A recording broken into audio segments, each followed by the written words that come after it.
রায়গঞ্জের শিল্পীনগর উন্নয়ন সমিতির সহায়তায় গরিব দুস্থ শিশুদের নিয়ে নিজের জন্মদিন পালন করলেন এক যুবকের জন্মদিনকে উপেক্ষা করে। সোমবার বিকাল 5টায় কেক কেটে জন্মদিন পালন করা হয়। পাশাপাশি ছোট ছোট শিশুদের হাতে কেক, চকলেট ও পড়াশোনার সরঞ্জাম তুলে দেওয়া হয়। রায়গঞ্জ শহরের 7 নম্বর ওয়ার্ডের নিউ মিলনপাড়া এলাকায় এই আয়োজন করা হয়। সংস্থার কর্ণধার পিয়ালি মণ্ডল জানান, কালিয়াগঞ্জের বাসিন্দা কুনাল নামের ওই যুবক তাকে এই অনুষ্ঠানের কথা বলেন। এরপর সোমবার এই আয়োজন করা হয়। ছোট ছোট শিশুদের হাতে কেক, চকলেট ও পড়াশোনার সরঞ্জাম তুলে দেওয়া হয়। সকলকে এভাবে এগিয়ে আসার আহ্বান জানিয়েছেন সংস্থার কর্ণধার পিয়ালি মণ্ডল। আমি পিয়ালি মণ্ডল, রায়গঞ্জ শিল্পীনগর কল্যাণ সমিতির কর্ণধার। এখানে বার্থডে সেলিব্রেশন দেখা গেল, কি উপলক্ষে কার বার্থডে হলো?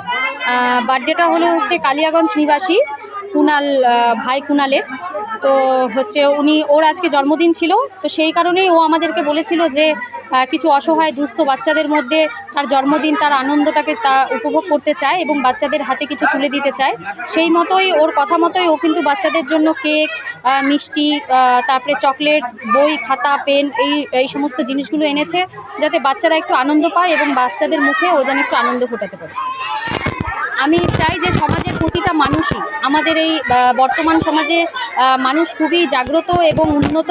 সেই জায়গায় দাঁড়িয়ে আমি চাই আমাদের সমাজের প্রতিটা মানুষই যেন এইভাবে তাদের খুশিটাকে যেন, যারা অসহায় দুস্থ মানুষ রয়েছে তাদের মধ্যে ভাগ করে নেয়। কারণ আমরা প্রচুর টাকা বিভিন্ন জায়গায় বিভিন্নভাবে নষ্ট করি, কিন্তু যদি আমরা এই মানুষগুলো বা এই বাচ্চাগুলোর মুখে হাসি ফোটাতে পারি, তাহলে হয়তো ভগবানও সেই মানুষটাকে ভালো রাখবে এবং সকলকে ভালো রাখবে, নিজেদের আনন্দটা সবার সঙ্গে ভাগ করে নেওয়ার জন্য।